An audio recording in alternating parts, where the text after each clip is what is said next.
Imagine ter apenas 3 anos de idade e acordar imperador do maior império da Terra. Agora imagine descobrir aos 6 anos que tudo acabou, que você precisa abdicar, que o seu império terminou e que mais de 2000 anos de história chinesa chegaram ao fim.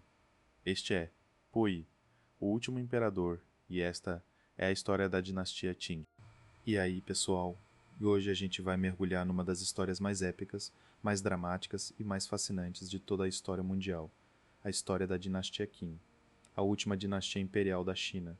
Foram 268 anos de poder, do Nordeste congelado da Ásia até as costas do Pacífico, do Himalaia até a Mongólia, o império que chegou a ser o maior do mundo durante o século XVIII, governando aproximadamente 400 milhões de pessoas, quase um terço da humanidade inteira, e depois desmoronou, humilhado, invadido, enfraquecido por guerras, forçado a aceitar derrotas, até desaparecer, pela abdicação de uma criança de apenas 6 anos.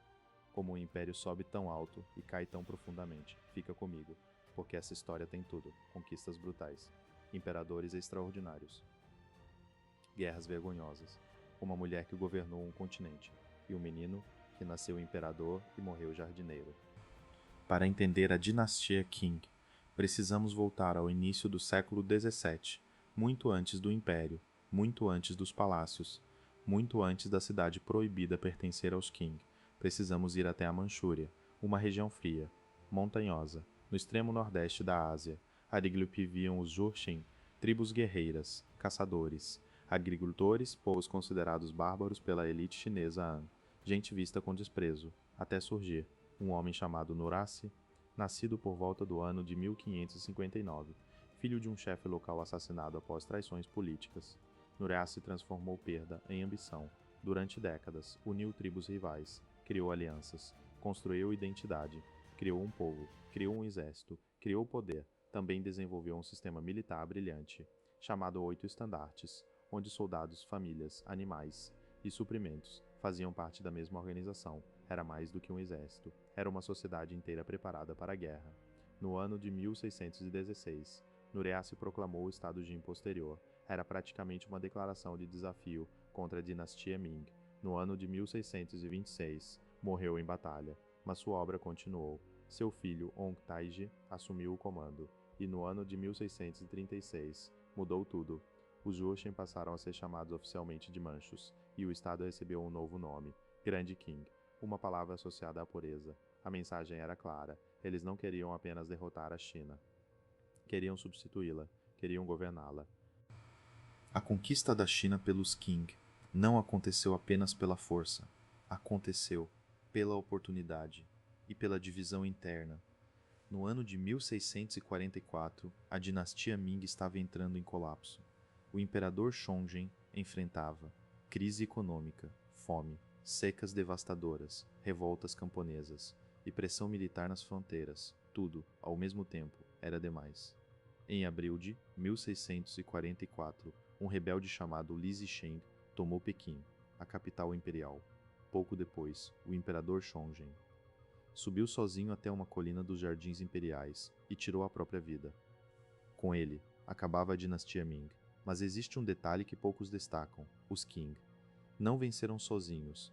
Um general Ming, chamado Wu Sangui, abriu os portões da Grande Muralha. Preferia apoiar estrangeiros do que aceitar os rebeldes. Uma única decisão, uma única traição, que mudou o destino da Ásia. Os manchus atravessaram, derrotaram Li Zicheng e colocaram no trono o jovem imperador Shunji. Ele tinha apenas 6 anos. Uma minoria de aproximadamente 1 milhão de pessoas agora governava dezenas de milhões. E para sobreviver, os Qin fizeram algo inteligente. Mantiveram instituições chinesas, mantiveram o confucionismo, mantiveram a burocracia, mantiveram exames imperiais. Disseram ao povo: não somos invasores, somos continuidade. E funcionou. Wu Sangui abriu a muralha para estrangeiros conquistarem a China, porque odiava mais o inimigo interno do que amava seu próprio império.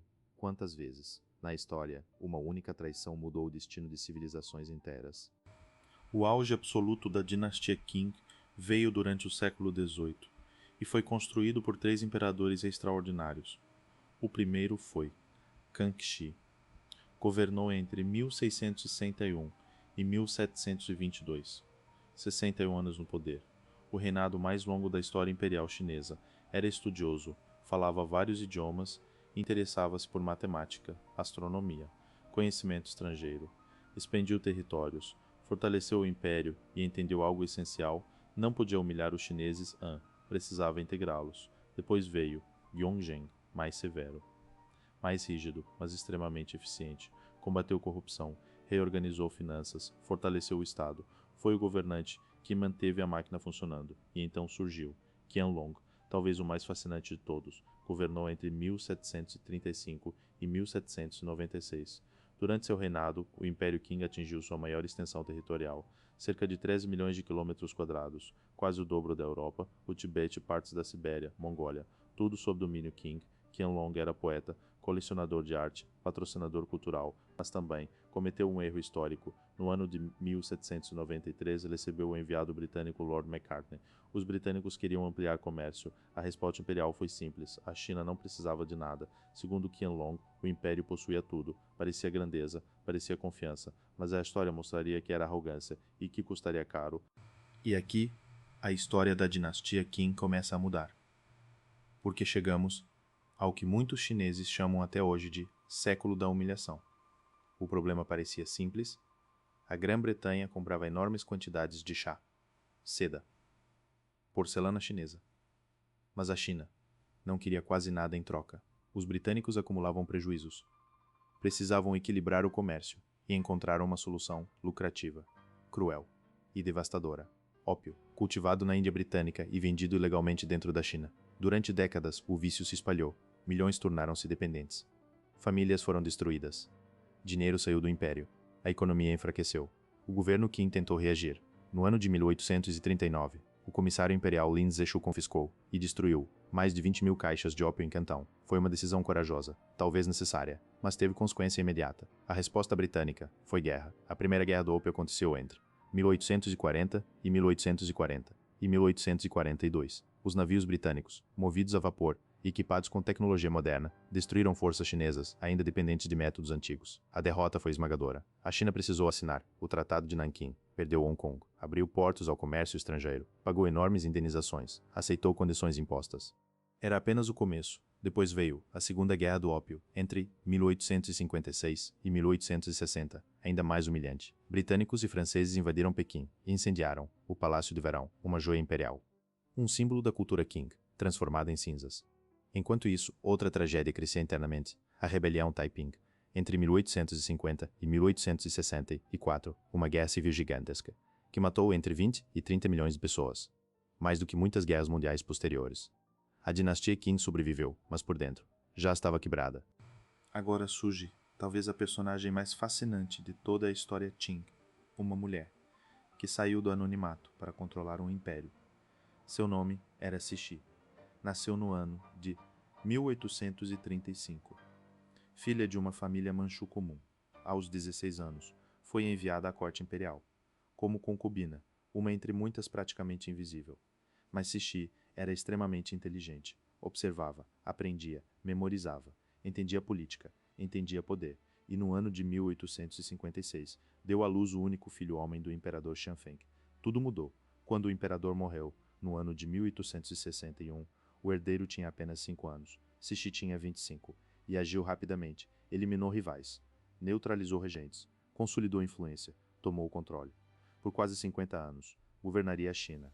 Mesmo sem ocupar oficialmente o trono, ela financiou modernizações, mas também, frequentemente bloqueou reformas profundas. Tentou preservar a tradição, quando o mundo mudava rapidamente.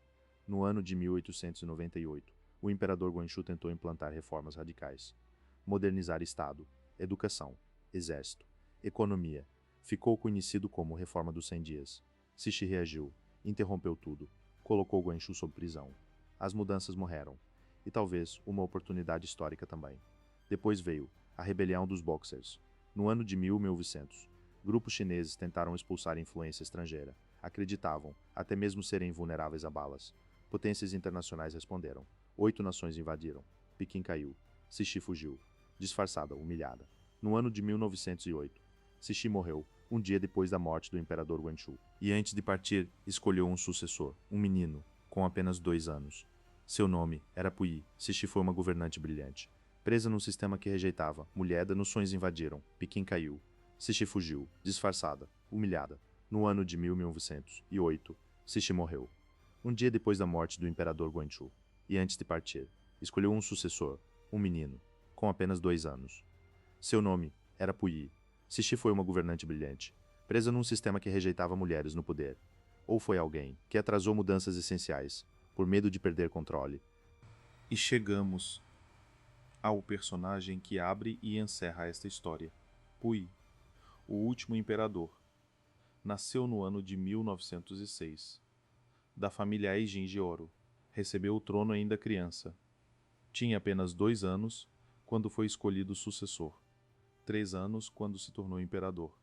E 6 anos quando perdeu tudo. No dia 12 de fevereiro de 1912 assinou o Edito de Abdicação, com mãos pequenas demais, para entender o peso daquele momento. Naquele documento terminavam mais de 2000 anos de monarquia imperial chinesa.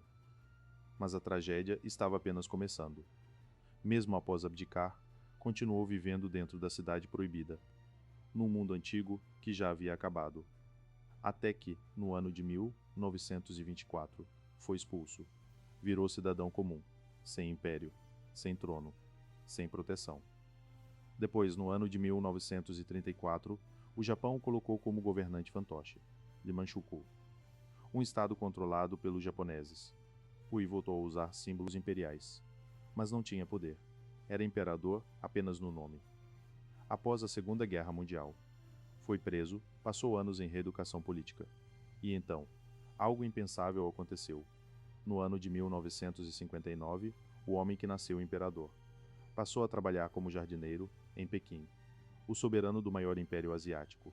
Agora cuidava de plantas, recebendo o salário comum. Morreu no ano de 1967, durante a Revolução Cultural. Tinha 61 anos. Sua vida inspirou o filme O Último Imperador, lançado em 1987 e vencedor de 9 Oscars. Então, o que a dinastia Qing deixou fronteiras que moldam a China moderna, deixou arte, palácios, literatura, a cidade proibida e também deixou trauma, o trauma da humilhação, da invasão estrangeira, da perda de poder, da decadência. A maior lição talvez seja simples: nenhum império é eterno. O maior poder do século XVIII entrou no século XIX sem conseguir mudar e pagou o preço. Quando a China moderna fala em renascimento nacional, em recuperar grandeza, parte desse discurso nasce aqui, nas cicatrizes deixadas pela Qing, porque, de certa forma, a história da dinastia Qing não terminou no ano de 1912, ela ainda influencia o presente. Então me conta, você acha que a dinastia Qing poderia ter sobrevivido se tivesse se modernizado a tempo, ou o colapso era inevitável? Escreve nos comentários. Se gostou do vídeo, deixa o like e se inscreve, porque toda semana tem história assim aqui.